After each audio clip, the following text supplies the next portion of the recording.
नमस्कार, स्वागत है आपका खेत खलिहान में। आपके साथ मैं हूं अंजू सिंह। खेत खलिहान के नए एपिसोड नई जानकारियों के साथ फिर आपके सामने उपस्थित हैं। हमारी कोशिश होती है कि हम किसानों तक कृषि संबंधी तमाम जानकारियां पहुंचाएं, जिसका वो इस्तेमाल कर सके और उन्नति उनके कदम चूमे। आज क्या विशेष है खेत खलिहान में, सबसे पहले आपको वो बता देते हैं। जी हाँ, आज हम सबसे पहले बताएंगे आपको कि कैसे आप धान की पछेती रुपाई कर सकते हैं और कैसे करें आगे उसके देखभाल। इसके अलावा हम बात करेंगे मछली पालन की, बताएंगे कि हमारे मछली पालक कैसे जाल का निर्माण कर सकते हैं, इसके कौन कौन से तरीके हैं, ये सभी जानकारियां आप तक पहुंचेंगी। तो चलिए शुरुआत करते हैं खेत खलिहान की। खेत खलिहान में आज हम सबसे पहले बात करेंगे धान की रुपाई के बारे में। जी हाँ, बहुत सारे हमारे किसानों ने अब तक धान की रुपाई पूरी कर ली होगी, लेकिन अगर आप किसी वजह से पीछे रह गए हैं और आप रुपाई नहीं कर पाए हैं तो भी निराश होने की ज़रूरत नहीं है, क्योंकि धान की बहुत सारी ऐसी किस्में हैं जिनका इस्तेमाल आप अभी भी कर सकते हैं। जी हाँ, हम बात करें पछेती रुपाई के बारे में, तो चलिए आज हम विशेषज्ञ से जानते हैं कि कौन कौन सी किस्में हैं और साथ ही साथ जिन किसानों ने रुपाई पूरी कर ली है वो धान की देखभाल कैसे करें। आइए लेते हैं जानकारी।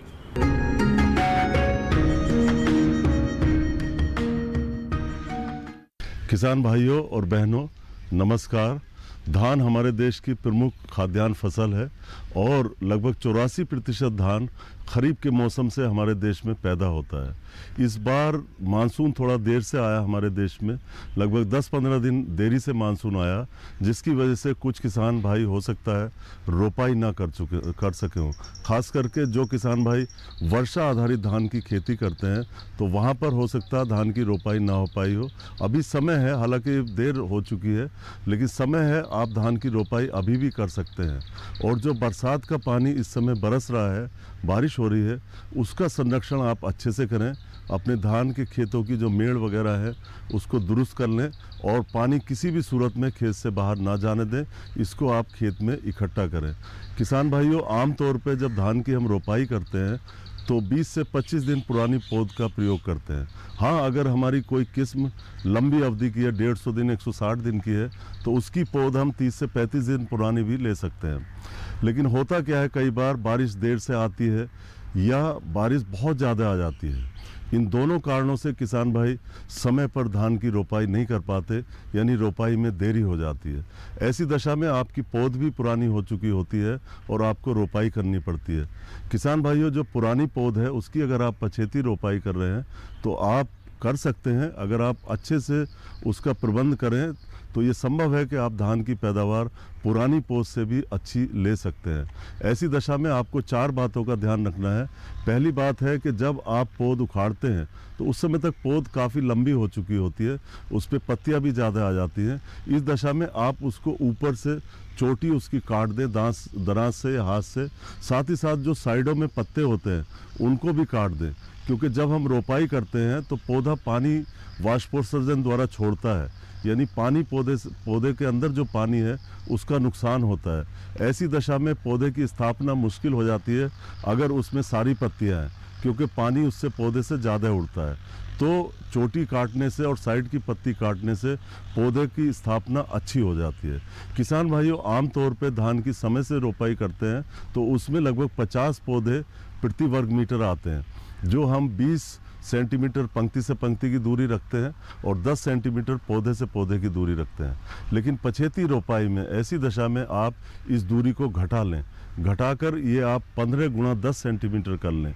इससे होता क्या है कि 1 वर्ग मीटर में लगभग आपके 66 पौधे आ जाएंगे, जो आपकी पैदावार में मदद करेंगे। क्योंकि होता क्या है कि पछेती रोपाई में कल्ले कम बनते हैं, तो अगर हम नज़दीक में हम पौध को लगाएंगे तो पौधों की संख्या बराबर हो जाएगी। तीसरी एक ख़ास बात है कि आपको एक जगह पे आमतौर पे 2 से 3 पौधे लगाते हैं, लेकिन अगर पछेती रोपाई आप कर रहे हैं, नर्सरी पुरानी है, तो उसमें आप 3 से 5 पौधे एक जगह पे लगाएं, क्योंकि बाद में जो रोपाई हो रही है इससे ब्यांत वगैरह कम होता है। तो ऐसी दशा में पौधों की पूरी संख्या हो जाती है। और चौथा जो महत्वपूर्ण बिंदु है वो है कि आप जो उर्वरक का प्रबंधन है वो महत्वपूर्ण हो जाता है। जो संस्तुत मात्रा में उर्वरक बताए गए हैं उनसे 1.25 से 1.5 गुना 1.25 से 1.5 गुना अधिक मात्रा में आपको उर्वरक डालने होंगे। बाकी अगर पछेती धान में आपके कीड़े, बीमारी या खरपतवार आते हैं या जल व्यवस्था की बात है, ये सब आप सामान्य धान की भांति ही करेंगे, जिसका चर्चा हम आगे करने जा रहे हैं। किसान भाइयों, जिन लोगों ने धान समय से लगाया है और अभी उनकी फसल धीरे धीरे बढ़ रही है और ब्यात उसमें शुरू हो गया है, लगभग 15 दिन, 20 दिन, 25 दिन या 1 महीने की फसल हो गई है, उसकी आपको खास देखभाल करनी है, जिससे कि उसमें सही पैदावार आपको मिल सके। सबसे ज़रूरी होता है कि रोपाई के बाद आप गैप फिलिंग जरूर करें। जो खाली स्थान रह जाते हैं, कई बार बारिश अधिक हो जाती है या बीमारी आ जाती है, कीड़ा आ जाता है और कुछ पौधे उसमें मर जाते हैं, तो उसकी रिक्त स्थान पर नए पौधे आप लगा दें, ये अच्छा रहेगा, जिससे कि पौधों की संख्या हमारी पूरी हो जाएगी।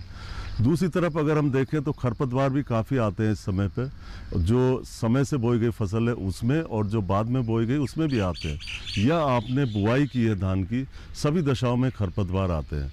अगर आपकी फसल 20 से 25 दिन पुरानी हो चुकी है रोपाई और खरपतवार उसमें आ रहे हैं, काफ़ी मात्रा में खरपतवार हैं, तो उसकी रोकथाम के लिए आप 20 पारीबैग सोडियम नाम की दवाई का प्रयोग कर सकते हैं।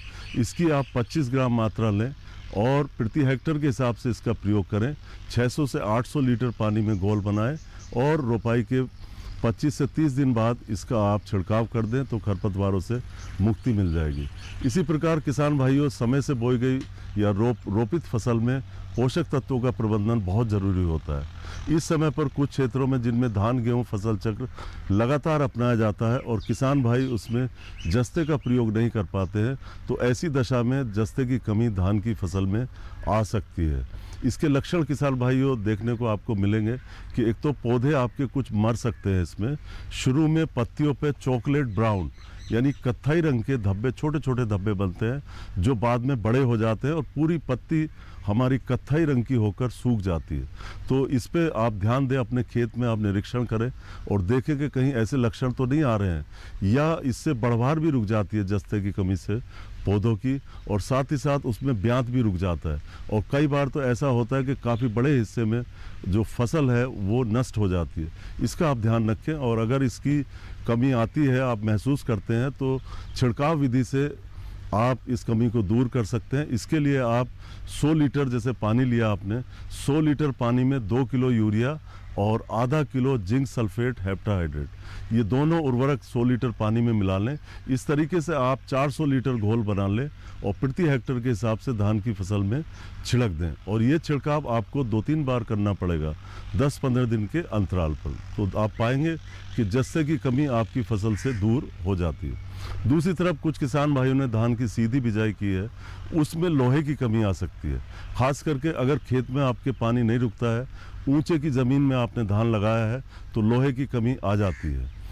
इसके लक्षण है कि पहले पत्तियां, खास करके ऊपर की पत्तियां पीली हो जाती हैं और कुछ समय बाद अगर लोहे की कमी बनी रहती है तो ये पत्तियां सफ़ेद रंग की हो जाती हैं और अंत में ये सूख जाती हैं। ये बड़े बड़े आम लक्षण हैं आयरन की कमी के या लोहे की कमी के, जो किसान भाई पहचान सकते हैं। इस दशा में, इस स्थिति में सबसे बेहतर होगा कि आप खेत में पानी लगा दें। अगर खेत में धान के आप पानी लगाकर खड़ा करके रखते हैं तो उससे जो लोहे की कमी है ऑटोमेटिक दूर हो जाएगी। फिर भी अगर ये बनी रहती है, पानी की कमी है, तो आप आयरन सल्फेट का छिड़काव कर सकते हैं। 0.5% आयरन सल्फेट या इसे फेरस सल्फेट भी कहते हैं, ये आधा किलो ये लें आप और लगभग 100 लीटर पानी में घोल लें और इसका लगभग 400 लीटर घोल प्रति हेक्टर के हिसाब से आप छिड़क दें।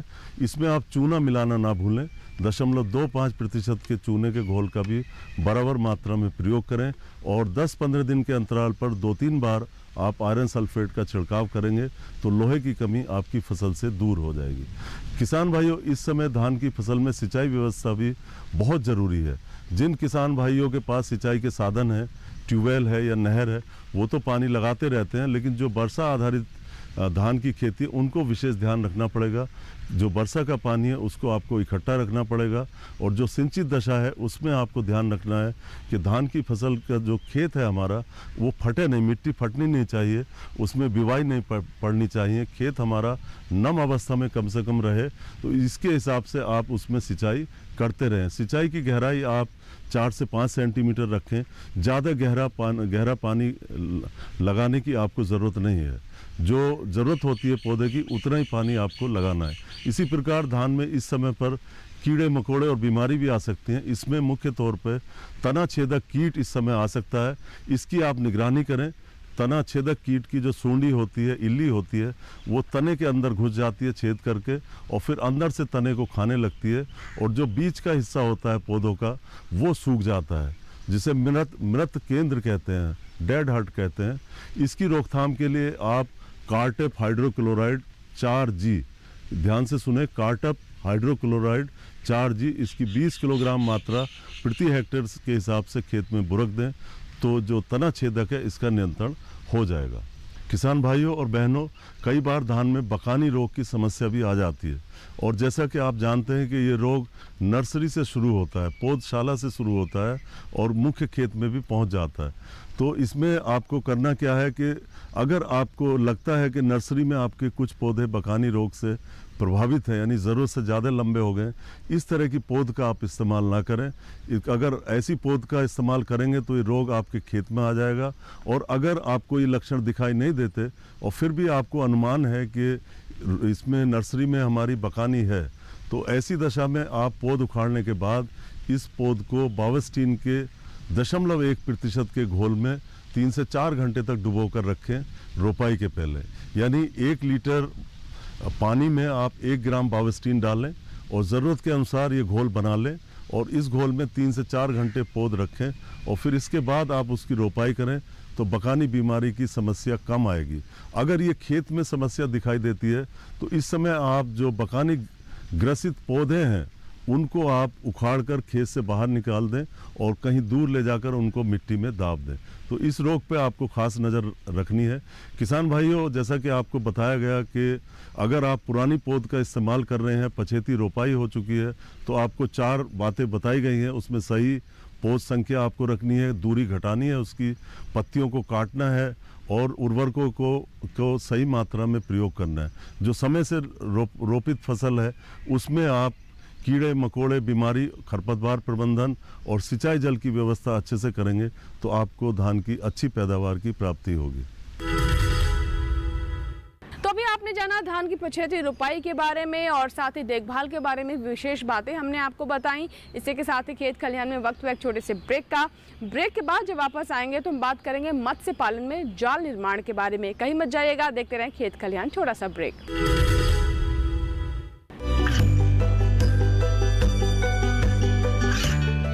गांवों और पिछड़े क्षेत्रों में सरकारी योजनाओं की जानकारी पहुंचा। देश में कौशल और क्षमता विकास कर ग्रामीणों को सामाजिक बदलाव और विकास से जोड़ने की दूरदर्शन किसान की पहल चौपाल चर्चा देखें सोमवार से शुक्रवार सुबह 9 बजे। ब्रेक के बाद एक बार फिर आपका स्वागत है और अब बात करेंगे हम मछली पालन की। जी हाँ, मछली पालन का एक बहुत महत्वपूर्ण बिंदु है जाल। हमारे बहुत सारे मत्स्य पालक ऐसे हैं जो कि इसके बारे में महत्वपूर्ण जानकारियाँ चाहते हैं, लेकिन कई बार जानकारियों का अभाव रहता है और उन्हें ये जानकारियाँ नहीं मिल पाती हैं। तो इसीलिए आज हम आपको बताएंगे कि कैसे आप मत्स्य पालन में जाल निर्माण और अनुरक्षण कर सकते हैं। आइए जानते हैं।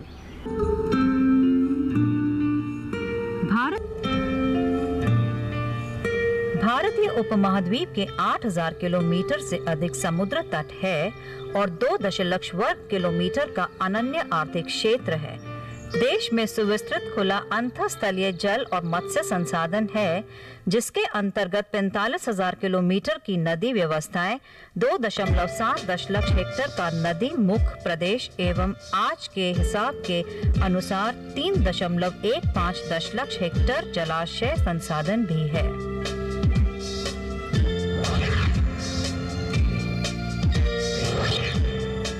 मत्स्य एवं मत्स्योत्पाद देश के लिए सर्वाधिक विदेशी मुद्रा कमाने वाले उत्पादों में से एक है। मत्स्य प्रग्रहण आहार का मुख्य स्रोत है और भारतीय समाज के एक बड़े विभाग को नौकरी और आर्थिक लाभ प्रदान करता है।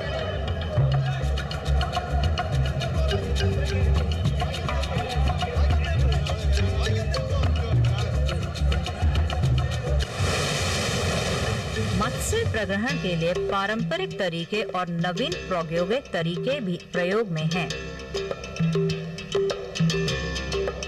मत्स्य प्रग्रहण में पारंपरिक तरीकों से अपेक्षाकृत कम उत्पादन क्षमता पाई जाती है। कपास, मनेला, सिसाल, सन, नारियल, जटा आदि के प्राकृतिक रेशे से मत्स्य प्रग्रहण के लिए पारंपरिक जाल बनाए जाते हैं। चूंकि जैव जीर्णता के कारण ये सामग्रियां असुरक्षित होने से अपेक्षाकृत सेवा काल की कमी होती है और बारंबार मरम्मत करनी पड़ती है, इसलिए अनुरक्षण लागत ज्यादा होती है। फिर भी सालों से पारंपरिक मत्स्य प्रग्रहण जालों की जगह सुदृढ़ और अधिक कार्यक्षम मत्स्य प्रग्रहण प्रणालियां अपनाई गई हैं। भारतीय कृषि अनुसंधान परिषद के अंतर्गत कोचीन में स्थित मत्स्य उद्योग प्रौद्योगिकी का केंद्रीय संस्थान CIFT एक प्रमुख अनुसंधान एवं विकास संगठन है जो प्रग्रहण तथा पश्च प्रग्रहण के बाद की प्रौद्योगिकी संबंधी सारी बातों पर ध्यान देता है। मनुष्य निर्मित कृत्रिम रेशे का प्रयोग 1950 के अंतिम चरण में किया गया। पारंपरिक मत्स्य प्रग्रहण जालों की जगह इनका प्रयोग अधिकतर किया जाने लगा। कृत्रिम रेशे बहुत मजबूत होने के कारण जल्दी टूटने की कम संभावना रहती है। इनमें अपक्षय को रोकने की शक्ति है। इनकी अनुरक्षण लागत कम होती है।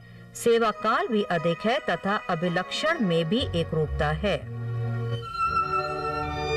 मत्स्य प्रग्रहण उद्योग में प्रयुक्त सर्वाधिक महत्वपूर्ण रेशे पॉलीएथिलीन, पॉलीएमाइड, पॉलीप्रोपिलीन तथा पॉलिएस्टर है। कम बड़े पैमाने पर प्रयुक्त अन्य कृत्रिम रेशे पॉलीविनाइल अल्कोहल, पॉलीविनाइल क्लोराइड और पॉलीविनाइलिडीन क्लोराइड है। पहले हाथ से जालों का निर्माण होता था जिसमें ज्यादा मेहनत करनी पड़ती थी और ज्यादा समय भी लगता था। पिछले कुछ वर्षों से मत्स्य प्रग्रहण जालों के निर्माण की क्रिया में एकमात्र यंत्रों का उपयोग ही होता है। मत्स्य प्रग्रहण जाल संरचना, उनमें प्रयुक्त सामग्रियां मत्स्य प्रग्रहण के सिद्धांत तथा परिचालन की रीतियों के आधार पर भिन्न होते हैं। सीन जाल छेदों की लंबी श्रेणी है जिसके लिए फ्लोट और सिंकरे सहारे के रूप में रहते हैं। संभावित मत्स्य प्रग्रहण की जगह के चारों ओर के जल से ये परिचालित होते हैं। ये अक्सर चारों तरफ के तटवर्ती या उथले जल में परिचालित होते हैं जहां समुद्र का निचला भाग या सतह स्वाभाविक रोक का काम करती है। घेरा जाल लगभग आयतकार और फ्लोट और सिंकेर सहित जाल छिद्र श्रेणी है। मछली की उपस्थिति का पता लगने पर जाल इस तरह फैलाया जाता है कि उसके भीतर सब मछलियां आ जाएं। अक्सर सराउंडिंग नेटों का प्रयोग जलाशयों की सतहों की तहों में किया जाता है। सराउंडिंग नेटों का एक प्रमुख प्रकार पर्स सीन्स है। पर्स सीनों में मछलियों को घेरने के बाद निचला कोना पर्स लाइन के द्वारा बंद किया जाता है। सराउंडिंग नेट के इस वर्ग के अंतर्गत मिनी पर्स सीन या रिंग सीन जैसे परंपरागत मोटर सज्जित जाल आते हैं। ट्रॉल नेट 2 विंग्स एवं एक कोडेंट सहित कोनिकल बैग नेट होते हैं जहां पकड़ इकट्ठा होता है। एक या दो नौकाओं से खींचकर ट्रॉल नेट परिचालित होते हैं। जहां वे परिचालित होते हैं वहां के जल स्तंभ पर उनके स्थान के आधार पर ट्रॉलों को मिड वाटर ट्रॉल तथा बॉटम ट्रॉल के रूप में वर्गीकृत किया जाता है। गिल नेट की आयतकार एवं जालीदार भित्ति होती है जिसके फ्लोटों और सिंकेरों के सहारे पानी में सीधे रख सकते हैं और उसका स्थान लक्ष्य मछली के तैरने की तह पर निर्धारित किया जाता है। गिल्लिंग के द्वारा जाल के भीतर फंसाकर मछलियों को पकड़ा जाता है। सभी प्रकार की मत्स्य प्रग्रहण की अवस्थाओं तथा संसाधनों में प्रयुक्त किया जाने वाला कोई सर्वव्यापी जाल नहीं है। नेट डिजाइन तथा विकास के प्रयास अनेक कारणों पर आधारित हैं। इन कारणों के अंतर्गत मत्स्य जैविकी एवं व्यवहार, परिचालन की गहराई, संसाधन संरक्षण लक्ष्य, जालों का परिचालन तथा संचालन, मौसम की अवस्थाएं, जालों के उपलब्ध होने की स्थिति और साथ ही पारिस्थितिक तथा आर्थिक विचार भी हैं।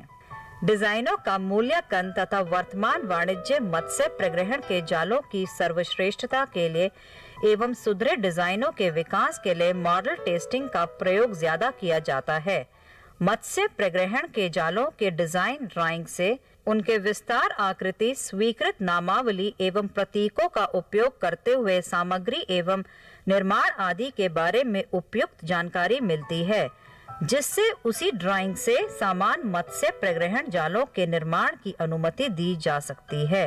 एक या अधिक विभाग की विशेष ज्यामितीय आकृतियों से, जैसे कि त्रिकोण, समलंब या आयत, एक रूप में साइज एवं ट्वेन विनिर्देशन से मत्स्य ग्रहण के औजारों के निर्माण में प्रयुक्त हर एक नेटिंग पैनल की जानकारी प्राप्त होती है। यह कार्य मानव निर्मित नेटिंग से पूर्व निश्चित टेपर अनुपात से आवश्यक आकृति के अनुसार काटकर टुकड़े करने से होता है। गणन या इसी उद्देश्य के लिए विकसित तैयार तालिकाओं से निश्चित आकृति में काटने का दर आकलित किया जाता है। 3 प्रकार की काटने की प्रक्रिया होती हैं, जैसे कि T cut, N cut, P cut, और उनके संयोगों को नेटिंग को आकृति देने के लिए प्रयुक्त किया जाता है। परिचालन के दौरान आधुनिक मत्स्य प्रग्रहण जाल भी कट फट सकते हैं। लंबी अवधि तक उन पर सीधे सूर्य प्रकाश पड़ने पर कृत्रिम सामग्रियों का शक्तिक्षय हो सकता है।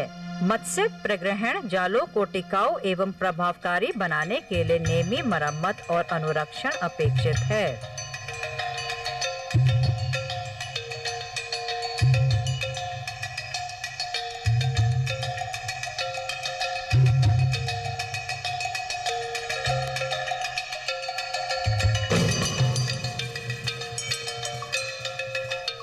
मत्स्य प्रग्रहण के बाद फंसी हुई मछलियों को हटाया जाता है और जाल को पानी से साफ किया जाता है। फटे या खराब भाग की मरम्मत की जाती है और टूटे पैनलों के भागों को बदला जाता है।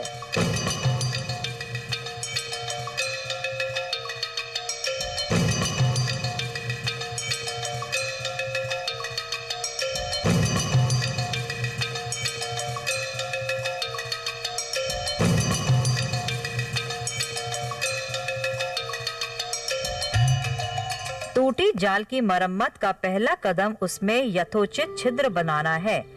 छिद्र बनाने से खराब नेटिंग अलग हो जाता है। बाकी नेटिंग पर गांठ बनाई जाती है ताकि नई डोरी को रखा जाए। मत्स्य प्रग्रहण मौसम के अंत में शुद्ध पानी से जालों को साफ किया जाता है, उनको सुखाया जाता है, फिर बंडलों में बांधकर सीधे पड़ने वाले सूर्य प्रकाश एवं प्राकृतिक तत्वों से बचाने के लिए उन्हें सुरक्षित रखते हैं। जाल से संबद्ध लोहे के भागों एवं उपांगों को भी साफ करके उनमें ग्रीस डाला जाता है या रंग पोता जाता है या अलग सुरक्षित रखा जाता है। पिछले कुछ वर्षों में केंद्रीय मात्स्यिकी प्रौद्योगिकी संस्थान का संकेंद्रण पारिस्थितिक अनुकूल, मजबूत और ऊर्जा सक्षम मत्स्य प्रग्रहण जालों के विकास द्वारा मत्स्य प्रग्रहण क्षेत्र में उत्तरदायित्वपूर्ण मात्स्यिकी का प्रोत्साहन देना है। विकास के इन कार्यों के फलस्वरूप इस समय भारत का मत्स्य प्रग्रहण उद्योग उत्पादन एवं आर्थिक लाभ की दृष्टि से बहुत लाभान्वित हो रहा है।